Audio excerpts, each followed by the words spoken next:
So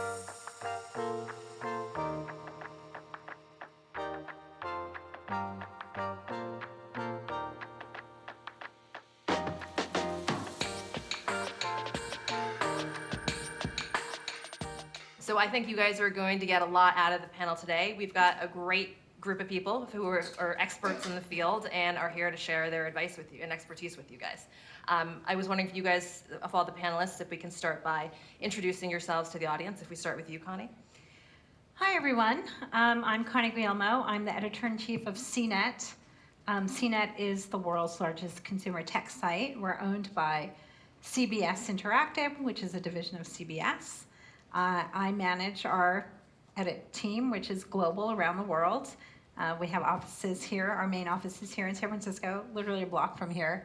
But we have reporters in London, New York, Louisville, DC, San Francisco, Portland, Los Angeles, Sydney, Singapore. And we run a 24/7 news operation, as well as reviews and culture. Before CNET, I worked at Forbes for 2 years as the bureau chief there, writing lots of stories about tech companies big and small and venture capital. That was one of my beats. And before that, I worked at Bloomberg for 7 years as a financial tech reporter. I covered Apple, HP and Dell, mostly Apple, which was the early part of my career. I started as a journalist at Macweek back in the 80s when I was a very, very small child. And I worked for Wired when it launched and Upside. And so I have seen the evolution of tech journalism in Silicon Valley. I'm Harry McCracken. I'm technology editor for Fast Company. We are a magazine and a website and a series of conferences about business, innovation, and technology. I think we're celebrating our 25th anniversary, and I've been there 5 years so far. We're headquartered in New York. I'm based out here. Obviously, when you're in New York, you want to have a presence here as well because there's so many interesting stories to tell. I used to work at Time Magazine for a while. Before that, I had my own site called Technologizer. And way back when Connie was getting started, I worked at PC World Magazine back in the era where PCs and Macs were kind of the center of the universe. So you know it was quite a long time ago. We were both children then. My name's Becky Buckman. I had a big career change about 10 or 11 years ago. I used to be a journalist like Connie and Harry. I worked for many years at the Wall Street Journal in New York and San Francisco and Hong Kong. And then I was at Forbes briefly. And then I made the move over to the other side. When you're a journalist and you move to the communications PR side, you call it going to the dark side. So that's what I did. And I consulted for a while, kind of ran my own consulting business, working for VC firms and some of their startups. And now I work at Battery Ventures, which is a technology-focused global investment firm. We're currently investing out of a $1.25 billion fund. We have around 130, 140 portfolio companies, and they really run the gamut from super small startups. We do some seed stage investments, like perhaps some of the investments that you guys are pursuing from VCs or angel investors. And then we go all the way up to big, $50, $60 million growth or private equity investments. So my job is twofold. I help the firm with its brand and its story and its PR and events, social media, things like that. But I spend about half my time as sort of a CEO, advisor, and coach on marketing and communications issues to our portfolio companies. Awesome, thank you guys. I wanted to start with a pretty general question, but one that I think will help set the tone for the room. What do you guys feel is actually a good news story? Like, what is news and what is not news? Because I think that sometimes, there are certain founders who might think, okay, my press release announcing this new product feature is news, but that's not necessarily what's going to get you to write about them. So, like, in your words and your opinion, like, what is worthy of news? Okay, I'll go first.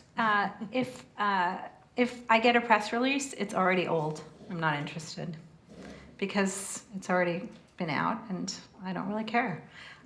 We want to break news. That is part of what the media does. And so I would say, there's a broad definition of news. CNET is a consumer-focused site. So people send me pitches all the time about how they got a funding round. We will never write about your funding round. We will write about it in the context of you as a startup or a large company collecting a lot of money from investors, but we don't cover that news. So what I wrote at Bloomberg and what I wrote at Forbes is very different than what my team does at CNET. But a press release is the very last thing you should do. You should put a blog post on your website announcing whatever news, but the days of those things are very long past. If a Fast Company does straightforward news, we end up competing with the CNETs and the TechCrunches. And generally speaking, their stories will do really well and ours will not do as well. And based on that, we do have a news section, but most of the stories on it are like literally between 1 and 5 paragraphs long. And because we do those quickly, that gives us more time to work on things that involve a little more effort on our part and are a little more distinctive. A lot of the time they're behind the scenes stories. We don't want to just know about the fact a product was released. We like the behind the scenes story. Our readers come to us in part for inspiration. So they love to hear about how companies solved a problem or created something genuinely new or went up against a giant when nobody thought that you could go up against a giant. And those we often lavish attention on. We'll spend days or weeks or sometimes months on those types of stories, and they do really well for us. I think just to add a little bit onto what Connie and Harry said, I think what you're hearing is that news itself is kind of a commodity these days. There's plenty of sites that will write up, a new product feature, or, there's a few now that'll write up a funding announcement. But what really gets journalists' attention is a good story and a good yarn. And so I think what Connie said is exactly right, that you have to know your audience and who you're pitching. And often if you're really small, you just have to get really creative as far as how to get a journalist's attention. And sometimes that means using social media and blogs, which are great distribution channels because they have kind of democratized journalism in a way. It means using that to try to get your point of view across. But the advice I always give startups, this is kind of like something Harry said, is that when you're small, you need to attach yourself to a bigger technology trend or a bigger technology company. Journalists love David versus Goliath stories. So if you're coming up with some fascinating feature or company that is going to challenge Atlassian or is going to challenge, AWS or whatever, I doubt it, but just in case that were true, that's certainly newsworthy. And then anytime you can kind of hitch a ride and draft off of larger technology trends and things in the news. If you can comment on the WeWork situation today or tomorrow, for instance, that would be great. So jumping off that point after what both Becky and Harry said, so you're looking for a great story, something that has a hook, something that's compelling. Like for people that don't actually, I was wondering if we could break that down even further. What does it mean to have, what does a good story mean to you? Like specifically, is it like it has, it's not just that this person has founded a company. It's that they had a family member who was sick, so they were inspired to start this medical devices company. Is that kind of what you guys are looking for, like a specific hook? Like, how would you guys define like a good story? And what are you looking for in that pitch? Do you want me to start? Do you want to start? Yeah, if all of you guys could Yeah. comment on that. So let me just swing back. When I was at Bloomberg, which is a wire service, which means whenever there's news, you have 20 seconds to get your first headline up. And then you have a minute to write 2 sentences. And then within the first 5 minutes, you should have 4 paragraphs of that story up. That's how wire services work generally, because they're all about speed. But when we're not doing that psychotic news cycle, we get to work on longer form stories. And every headline and the Bloomberg terminal, because the terminal is this defined engine that was built on DOS years ago, and they've never upgraded it.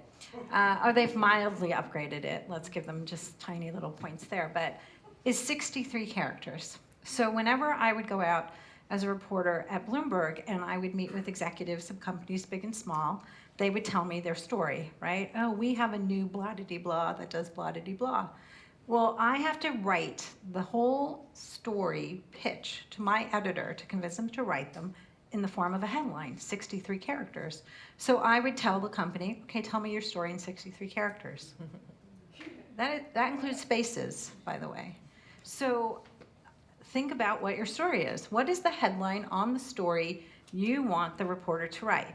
And as a reporter, I would ask, and I would get people to say, well, we are a new, and I'm like, already, nobody's gonna read that headline, right? We are a new, that's already 12 gone, right? Whatever that is, I don't know, I'm not doing the math right, but you know what I mean. Can you summarize what makes you unique, different, special, that somebody wants to read about you in 63 characters? Google also has a limit. It's 63 to 70 before it goes to ... And then your headline disappears. So you get 7 extra characters maybe on a good day on a Google headline. If you can't condense your story to 63 characters, and it's got to be compelling, right? I have to, as a reporter, and when I was at Bloomberg, I would do 20 headlines for story, all 63 characters, to try to convince the editors that was worth my time to go and invest in it. Think about that. And it's funny, I used to, like I say, ask executives all the time, and then I would hear from them for weeks after, because I always failed that test on the first ask. And then they'd start sending me emails, okay, I got my 63, blah, blah, blah. And I'm like, that's great, but it's not really that different from this one, or that's hard. Long is easy, short is hard, as any reporter will tell you. And so if you can't figure out what your story is in 63 characters, that's problem number 1, because literally that's what reporters have to work with. Do you want a reporter who doesn't know your company as well as you trying to do the 63 character headline for you, and then you're all mad at the media for being, shorthanded and not getting the point, right? So you can write that yourself. And what that also means is understanding what your competitive or compelling advantage is, what it is that makes you different. You can then write the deck, which is a 2-sentence description, or 1-sentence description, which is what? 75 to 120 characters. That's the 2-sentence blurb that appears below the headline before it goes to ... I want to say 100 something, shorter than a tweet. We have 156 characters in our cited list. 156 characters. So I'm giving you math, but I'm giving you these numbers because it's not an abstract construct. That's something we have to work with. If you can't tell your story in that amount of space, what I would tell them is, okay, tell me who's your biggest competitor? What do? They could always tell me in 60 characters what their competitors did, because they would dismiss them in 63 characters. So think about that. So that's my advice. What is news? How do you tell your story? Start with your 63 character. Well, let's give you 65 because you're newbies, and go for it.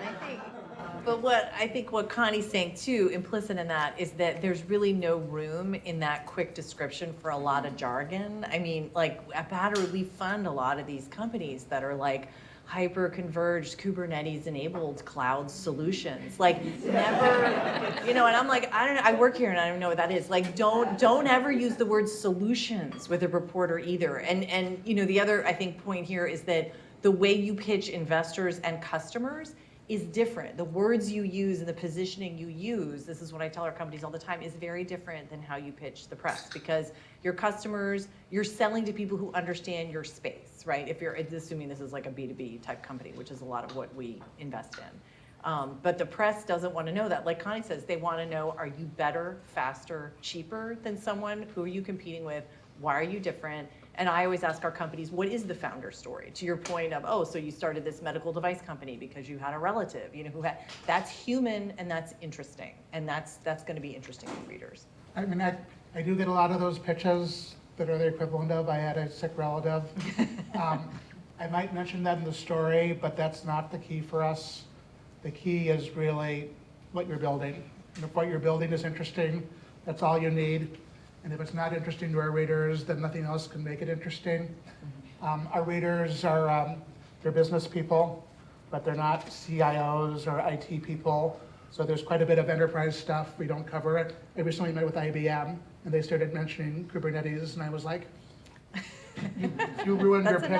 You ruined your pitch by mentioning that word. Literally, there's maybe one example of it ever appearing on our website.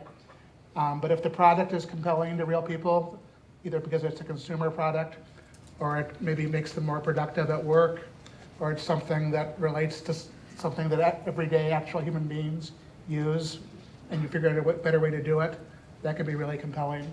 And like Connie says, if you can't describe that very briefly, then you will need to tune up your skills at that, just in general, in order to get funding, in order to market to people eventually. So I feel like talking to editors early in the process is probably good training in general. Because I'm looking for things that actually appeal to normal people, which is true of most things in the world. Yeah, I want to add two things to that, because I've written, as my colleagues here have, both B2C and B2B stories. At CNET, we are consumer focused, but at the end of the day, everything is about people. Technology is about people. We had a discussion last year about net neutrality. Our reporter has covered net neutrality for, the concept for a decade, and is an expert on it and talks to the FCC commissioners all the time. And somebody was asking me about, well, do average people care about it? I'm like, net neutrality is the story of people, people's access to the internet. So we can call that phrase net neutrality, but we have to explain it to them in a way that resonates. So you have to do the same, even if you're doing a B2B service. At the end of the day, the goal is to help somebody. And then the second thing I want to say is that we get a lot of pitches for the past year about women-owned and women-led businesses and apps. I'm a woman. I care about diversity in Silicon Valley. However, being a woman at the head of a company minimizes what you do. We want to write about interesting companies doing interesting things. That is the focus of what you should be pitching. The fact that it's led by a woman, unless you have the first woman in some industry that has not seen a man or whatever, maybe kinda, but it's really about focusing on what you're doing. So I'm just telling you, there's a trend away from the women-led businesses, unless a site is doing them. But even when I was at Forbes, I don't know, Becky can speak to this, they would always say, well, can you write something for the women's channel on Forbes? And I'm like, no, I want to write for the men's channel on Forbes. I want to write the business stories, right? I wrote about VCs. So it ended up on the Forbes website versus the women's channel, which had exponentially smaller number of people because we have all the analytics and we could see what the traffic is. So why would you want to put yourself in a smaller bucket? So I'll just throw that out there. I feel like in general, the more we pay attention to interesting companies, regardless of what they're doing, the more it turns out they're not all run by white guys. And so it's more a process of finding interesting stories, and that makes things diverse more or less automatically. So from a tactical perspective, you guys were just talking about how you get inundated with pitches. So what is the best way for someone to actually reach you? Is it still through an email? Because you guys you have to capture, your attention in the first sentence or two. Or, do they send you LinkedIn messages? Do they try to tweet at you on Twitter? Like, what is still the best way to reach you guys? I guess this is more of a question for Connie and Harry. Go ahead, Harry, you go first. Email is still ideal just because it's relatively easy to manage, and sometimes what I'm doing is forwarding something to a colleague, and I try to make my email address very easy to find just because it's so useful. But if you can't find my email, you can feel free to tweet me or LinkedIn me or whatever, and I will typically ask you then to continue the conversation on email. It still works really well. And thank heavens not too many people instant message me pitches.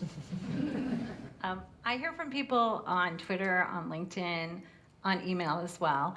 I would say if you're going to email an editor or reporter, get their name right. Don't send a book.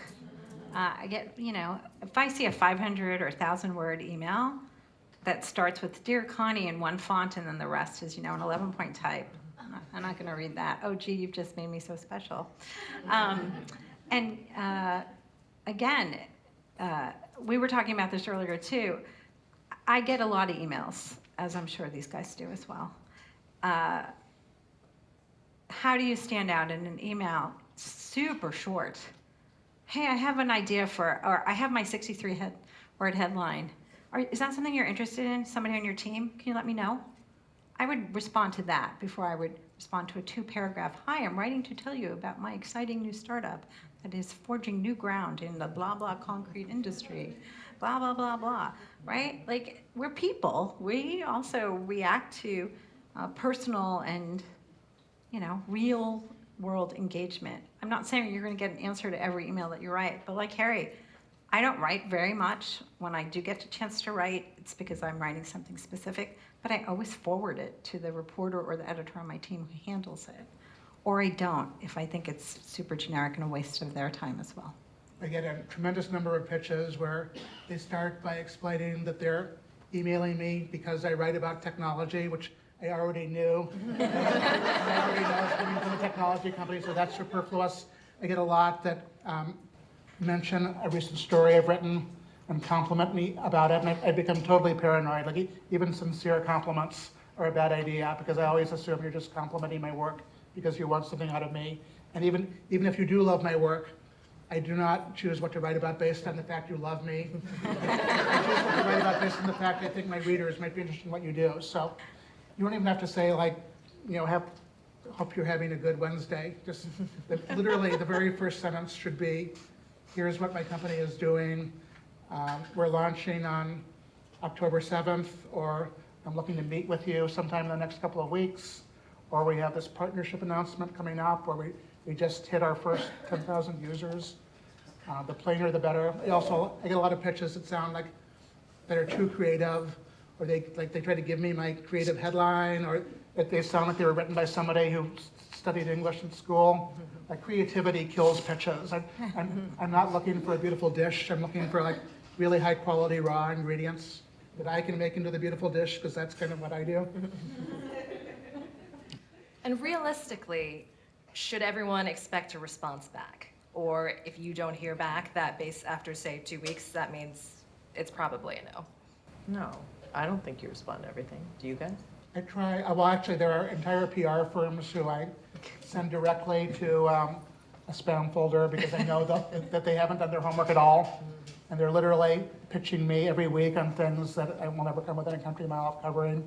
I do try to respond to everything that seems like an actual human being decided to send it to me and typed it in, which means that a lot of my responses are super brief, and in fact some of them are like keyboard macros, because literally there are only about 4 reasons why I won't cover you.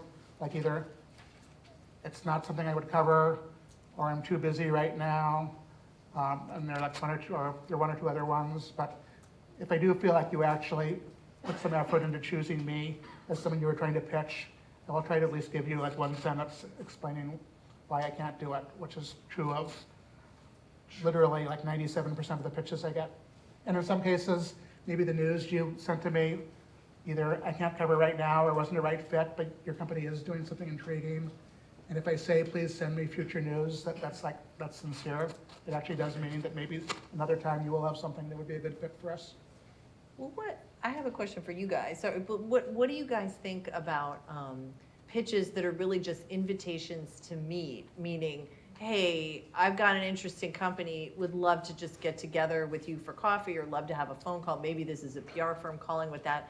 Because sometimes I feel like as a reporter, I was less put off by just more open-ended invitations to be a source, to be a resource, than I was with high-pressure pitches like you have to write about that. Because many pitches are really high pressure, and that was always a turnoff for me, I know. Yeah, I'm getting a bunch of pitches now from the same company or the same person, and they're on their 4th pitch. I'm just waiting to see where this goes, which it's increasing threat levels. You haven't responded to my last 3 emails. I'm giving you 1 more chance. Oh my and I'm like, really? Maybe I'll get 2 more That is chances. nonsense. Anyway, yeah, to Harry's point, I get a ton of pitches. If they're canned or they're press releases, I don't. Unless somebody on my team needs to know, the biggest win that you can get from me is if I respond and say, sounds interesting, adding my reporter who covers da-da-da. Here's their email, connect. And that tells the reporter on my team, take a few minutes to talk to these people, and that gives you an introduction to the reporter. But again, we can tell if it's real or if it's not genuine. As to, would you like to go to coffee, lunch, dinner, whatever, there are a lot of dinners that are thrown our way, late night events. Like these people, I have a family, a bunch of my reporters, run the gamuts. We have young kids who you want to take them to a Michael Mina dinner. They're like, ooh, cool.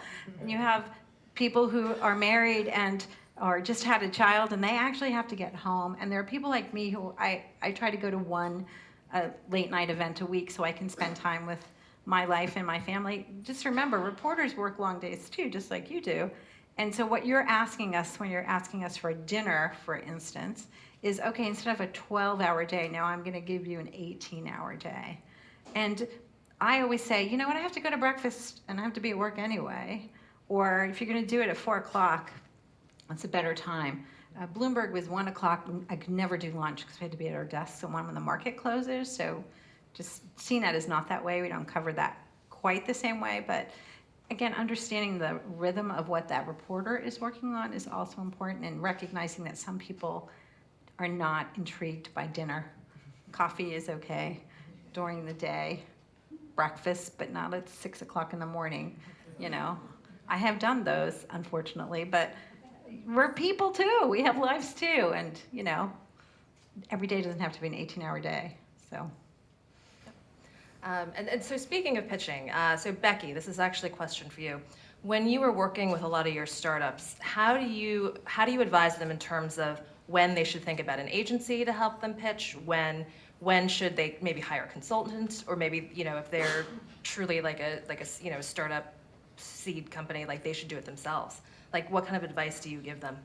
It's a really good question, and I think it really is kind of on a case-by-case basis. I would say if you're a consumer-focused service, I think PR kind of is more tightly tied to sales for you and called customer acquisition, right? So doing PR earlier as a consumer-focused startup, I think sometimes makes sense. If you're a B2B startup, you're really wonky, you're one of these Kubernetes, AI, hyper-converged, whatever companies, like it's just, PR is so challenging for you. And I would just say that overall, not to be depressing, but like PR is just super challenging today. Like if you look at the numbers, I think in the last, I don't know if it's the last 10 years, the last 5 years, 25% of America's newsroom jobs have disappeared. So the journalism business model just is not working really well. You know, it's been under pressure since the start of Craigslist, and it has continued through Google and Facebook and whatever. So there are just fewer reporters out there that want to write about you.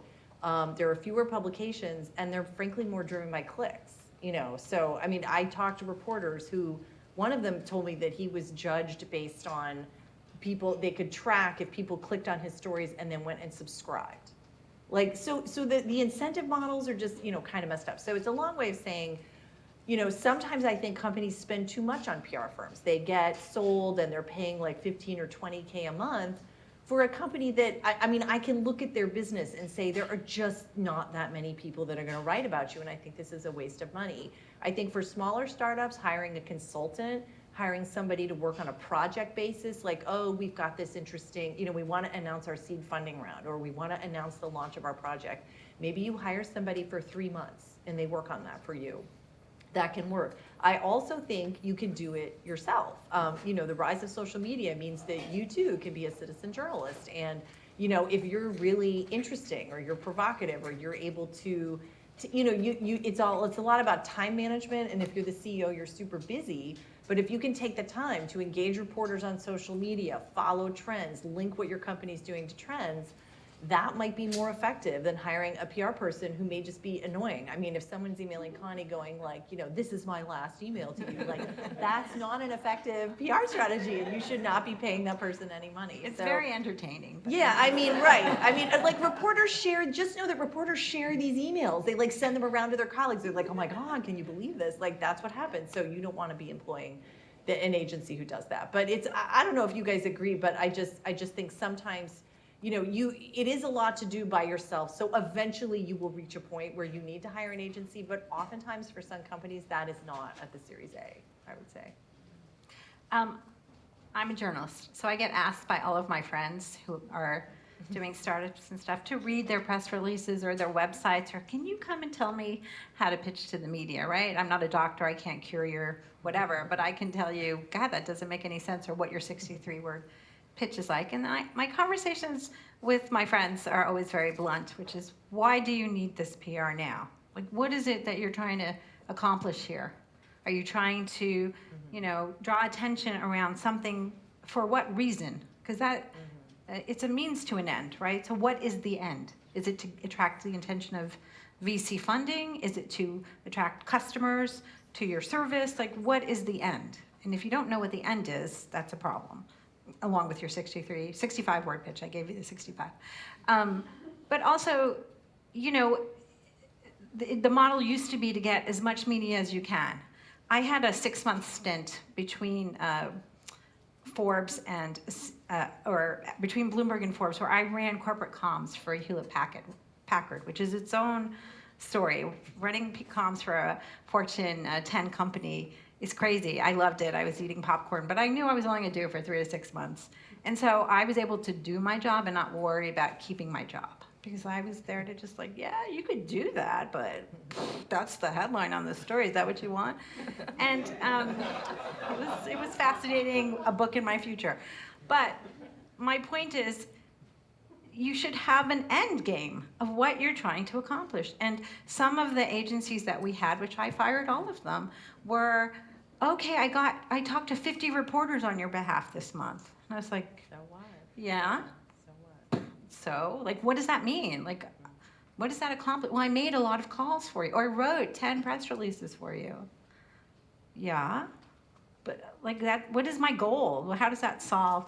The biggest job that you do when you run a large corporate comms department, I will tell you the secret, is to kill stories, not to get stories written, especially for a publicly traded company, is to talk reporters out of writing stories that could be potentially wrong or embarrassing or what have you. So know what the end goal is, and even you might not want PR at any given point in time because it might not serve that end goal, and so save it for when you do. What does that mean, save it? Know what your plan is. What does success look like to you? If success is somebody calls 500 reporters on my behalf, that's the wrong metric. That's not effective. You want to be effective, right? You want to get your message out or solve one of these other things. So you can build your story starting with your short headline. You can write medium posts about issues that affect your business that you see. They can be about your personal journey, about how you overcame a struggle. Those don't have to be in CNET or in Fast Company. They can just live in the world of Medium, which a lot of people in Silicon Valley pass around. You can use the blog on your company site to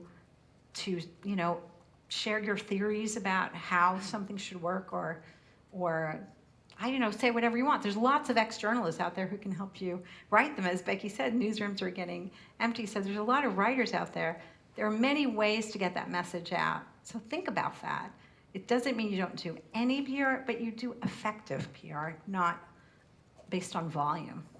I think it's possible to make the factor small work to your advantage. I spent a lot of time writing about large companies, and like there are many levels of bureaucracy. And if I have a small request, I'm keenly aware there are a bunch of people involved in it, and if I'm lucky, I might occasionally get to speak to Mark Zuckerberg, but it's a rare event. If you're a little company, I actually much prefer to speak to interesting founders of small companies, and you can provide access in a way that large companies are rarely, if ever, going to do. And sometimes that's enough to make a story. And I've done a number of stories on small startups that are not well known, where they let me come over the course of weeks or months, and I really got a level of understanding that's tough to develop for larger companies. I was just going to add one quick thing, speaking to those very points. Like, one thing that actually comes up a lot for us at AWS is, startups that have very technical news, which, as you guys as consumer publications are less likely to write about. So that is actually one field where you might want to write it yourself. Like, if you've got code or you've got something extremely technical and your end goal is for recruiting, like, the mainstream media is not the right place for that. LinkedIn, write a LinkedIn post, yeah.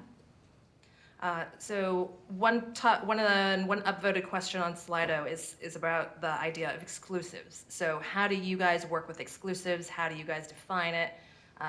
Is that an advantage in any way? Yes, exclusives have broad definitions, right? If it's a big company, sometimes an exclusive is only 1 or 2 reporters might get access. Ideally, you want to be the only person that has access to something, but sometimes that's not realistic, especially if it's a large company. So we know our audience, we know the companies, and we know what it means when we get an exclusive, whether it's 1-to-1, which is we're only giving it to you. And that's great. We like exclusives if they make sense for our audience.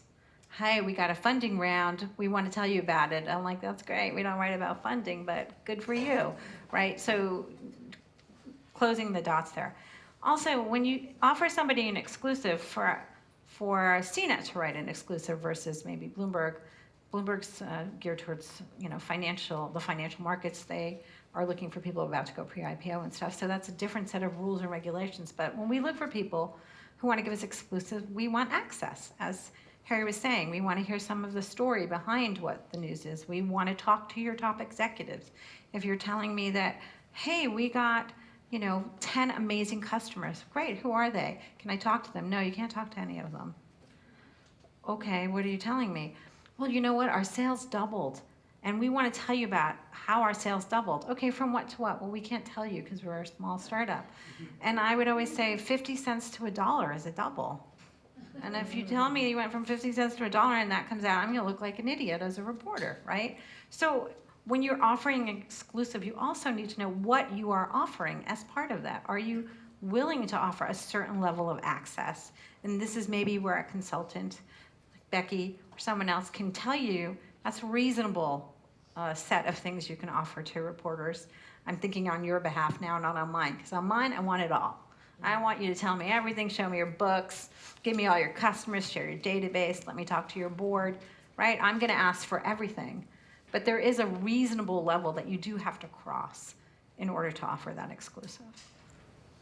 Yeah, I mean, basically, an exclusive can't make a bad story into a good story, but it can make a good story into a really great story.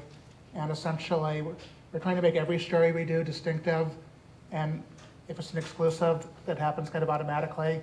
And if it's not an exclusive, we have to figure out how to essentially give a level of analysis or insight that's beyond what the other folks are doing. And then there are some cases where you can give your blog post in advance to 10 sites, but just give me the ability to talk to the CEO and the chief designer and the head of engineering.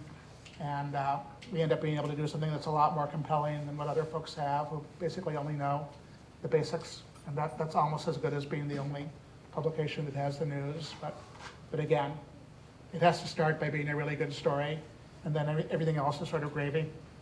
I would also say it doesn't have to be good news. And that might sound counterintuitive to you, but one of the questions that were on the list is about, give us an example of a startup that you wrote about where it was successful for the startup to talk to you and why. Last year, we did a story, it's not really a startup, but it is a startup, a company called Magic Leap, which is like the darling of the AR world. It had raised $2.5 billion from many investors, so not your typical little startup. Nonetheless, the story of that was they were about to launch their first product after many years of talking about it, and after the biggest stealth company and the most secretive company in Silicon Valley. But they made all of this money and they had these very exaggerated claims. And our pitch to them, and we were one of 3 publications that got access beforehand, was, why is this not bullshit? That's literally what I asked the PR. I said, I'm going to write that story. And they and I'm like, no, seriously. And if you go and look at CNET, type in CNET into the Google, the headline in the story is Magic Leap is either brilliant or BS. That's literally what I put the headline on the story. I wasn't lying. And I wanted to know the answer to that question because that's the question everybody wanted to know. Or Dell took their company private. And I convinced Michael Dell to give me that story when I was at Forbes, because why should you still be the CEO of Dell taking it private? If you were anybody else, you'd fire yourself. That's what I told him, right? And he was like, what? What? I'm like, that's the story I want to tell, because that's the story everybody wants to know. How you went from here to here, and now are we going to bet on you again? Are you going to come back up? And so that's a company story. I did one about John Doerr at Kleiner Perkins when he failed miserably. He's the head of one of the most prominent VC firms. We do I was at Forbes, they do the Midas list every year, which is a celebration of venture capital, and always, who got the biggest deal, whatever. And I pitched John Doerr, who was in the toilet. The king has lost his crown. I think that was the headline, and he wants it back, which was about his failure. What do you learn from that? And you want to know that people are clawing back, or they went through a terrible experience and they are succeeding. So that is also an exclusive. that we are interested in because people can connect to the human journey as well as the business journey that you're on as part of that. That's a compelling read. I think, yeah, I mean, reporters love redemption stories, and when you mess up, everybody likes contrition, you know? It's like the people who get in trouble are those who don't apologize. Like, it'll be very interesting to see how the WeWork situation turns out, as an example. But, I mean, if you look at the old magazine covers of you know, Business Week, Forbes, Fortune, a lot of it is, you know, his meteoric rise to the top, or his fall, his or her fall, and how he's coming back. You know what I mean? Like these are very, very basic themes. But again, to Connie's point, if you have a bad story, our advice is always to get out in front of it. You know what I mean? You would rather control the story and give the access and pick the reporter than have people, you know, have other people speculating and get bad information out there.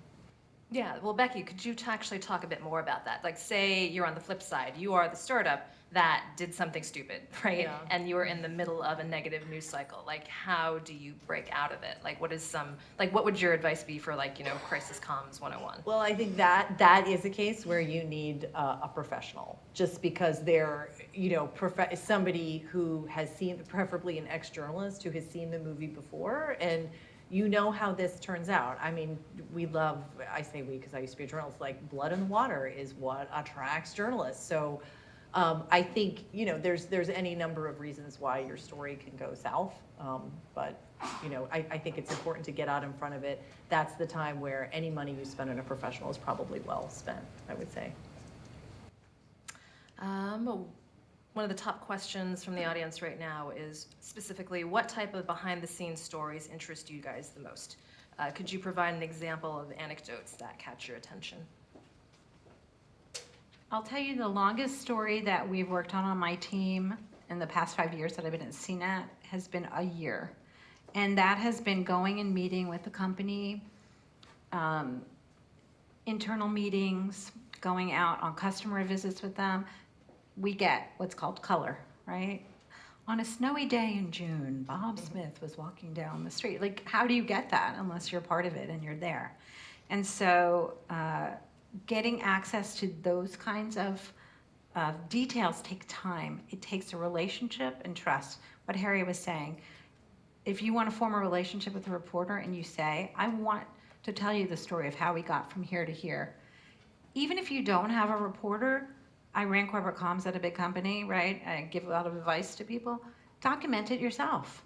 Take photos, record notes, have a diary or an internal, you know, journal blog that everybody contributes to, because those details get lost, right, over time. And so even if you track it and you can share those anecdotes with people later, and then someone can corroborate it. Like, yeah, that actually happened. He really did, you know, do this with the dog in a good way with the frisbee and whatever. Like, we want to verify, but you might not remember those details, and those little details actually are big deals in stories, because again, people are looking for that human connection. I wrote a story, like I said, about Michael Dell taking Dell private. The number one anecdote that I got emails about was how, when he was trying to raise money and convince somebody to come on his board, it was his first advisor, he showed up at his house. The guy invited him, he was about to sit down to lunch, and as they were talking, Michael Dell, who was chubby at the time, reached across and grabbed his sandwich and ate half his sandwich and his soup. And the guy told me that story, and I wasn't even gonna put in the story, I put it in the story. Everybody, Michael Dell ate his sandwich, right? Like, it's just like, you don't know what is going to resonate. So as a company, document your early history just like you would document your first child, because you never document your second child as well. And so, I have 2 kids. I love them both. But that's how you get, and then you can form that relationship with a reporter and say, I want you to come on a journey with us. I don't know where it's gonna end, but we want you to come along for the ride. It might be that doesn't ever turn out into a story that sees the light of day. But if you can convince somebody to do that, some of my reporters are doing that right now, working with people for months and collecting that color, and it's trust and check-ins. It's not, you know, it is over time, cumulatively, an investment in time, but it's not like they're going off to Hawaii with them for a week, right? It's check-ins here and there.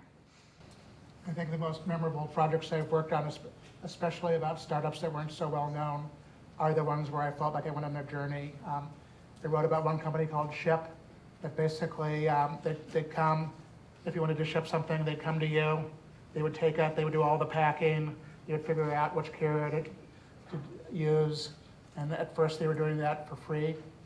And I also read about a company called Doppler that was making a smart earbud. This was before AirPods were out.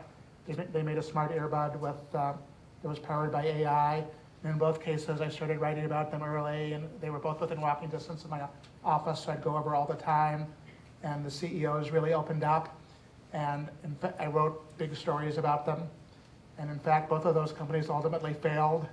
And but I felt like I understood what had happened better. And in both cases, I talked to the CEOs after they folded, and because I had spent so much time with them, they gave me like really honest and open explanations of what went wrong.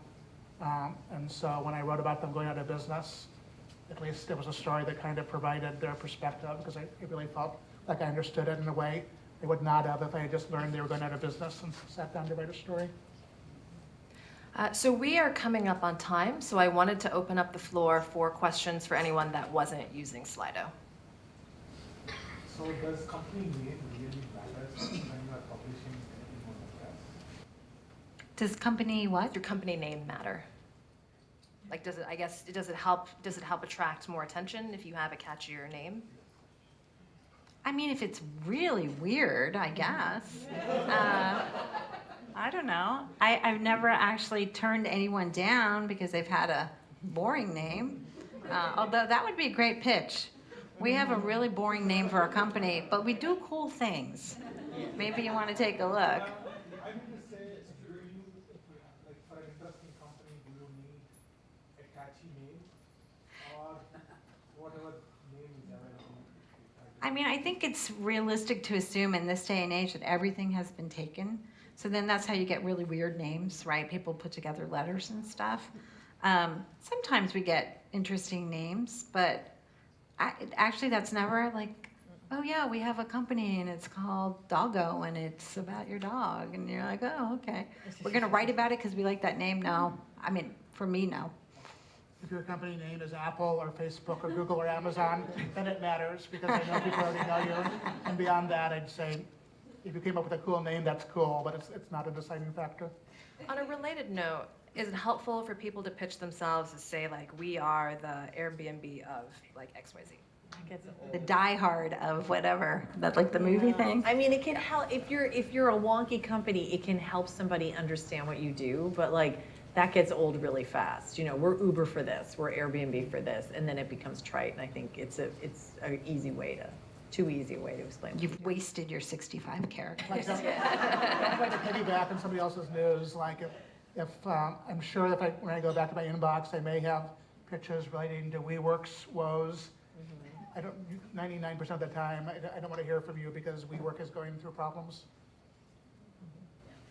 A question that a lot of startup founders have that are optimizing on SEO is, how do you become either a source or get mentioned or linked in an article? So not an article on you, but just us becoming a source.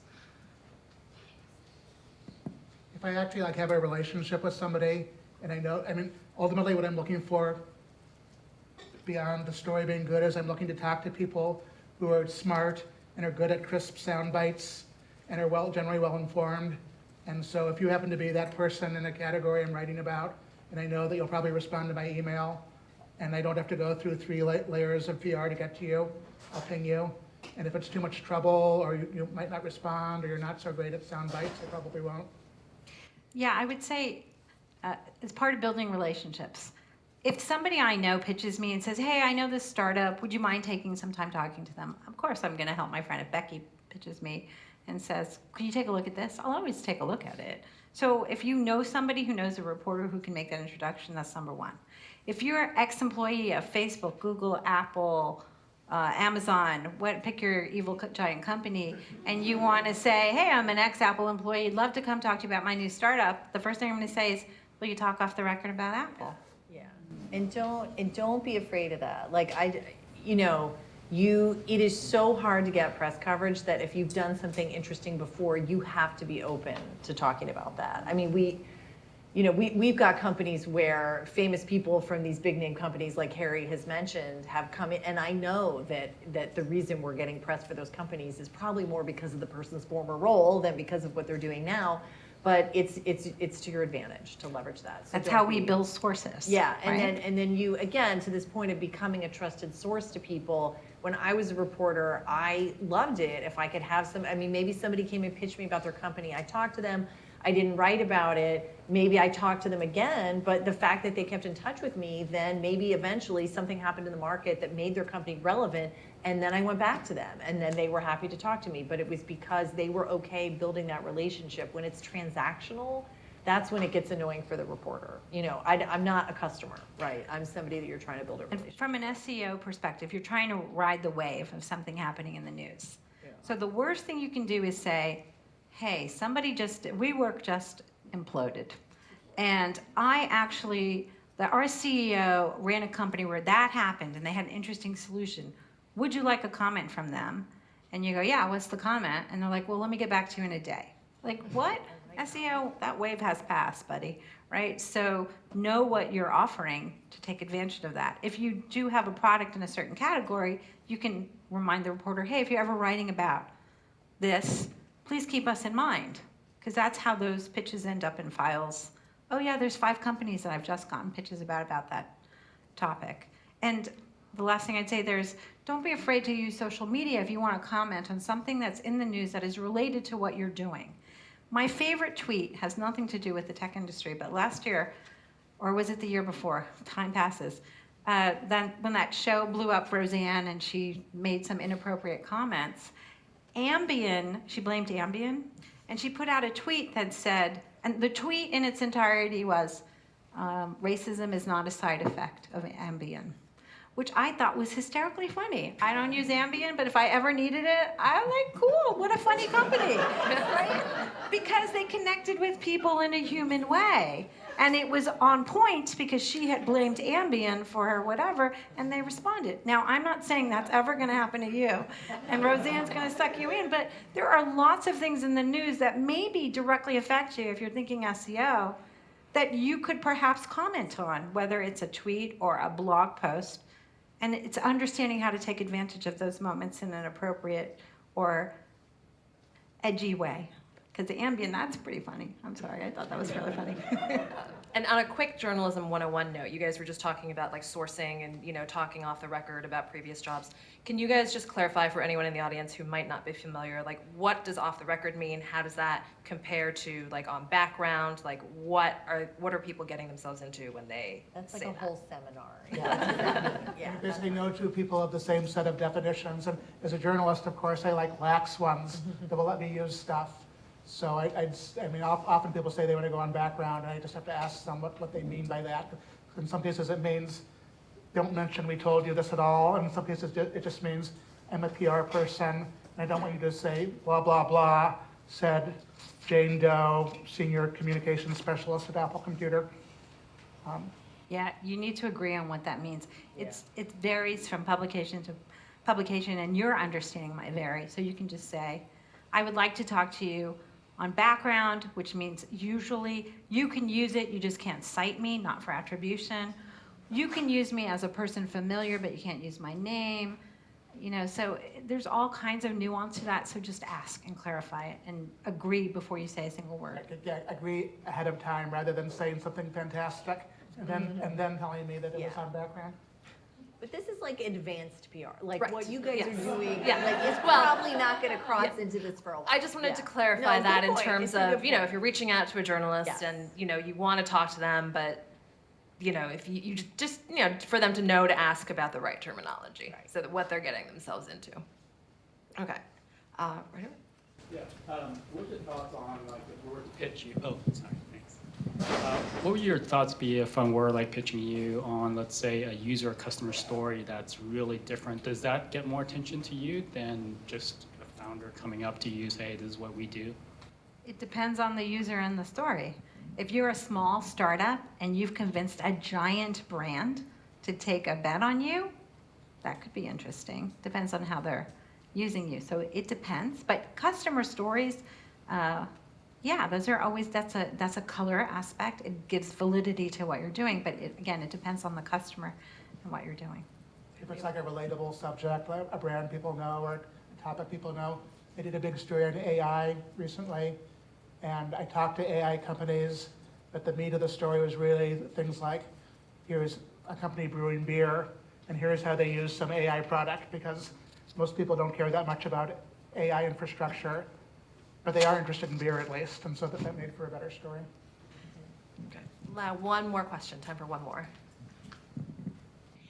You mentioned that for earlier stage startups, when you don't have a lot of people, especially on the team, the founder can pitch. But do you actually prefer to get a pitch from the founder, or is it okay if somebody else on the team pitches? Like, do you have a preference? I think when I was a journalist, I always wanted to talk to the founder or the CEO because they're the person that started the company, so they're kind of the authority on the company. I mean, I don't know who else would do it if it's the head of sales or the head of marketing, whatever. Ultimately, I mean, if they send a compelling email, that's great, but ultimately the journalist is going to want to talk probably to the founder or the CEO. I don't know if it makes a difference who sends the pitch, Yeah. if you're making that person available. Right. Okay, and so we are at time. Sorry if we didn't get to your question, but I wanted to thank all of our panelists for coming out today.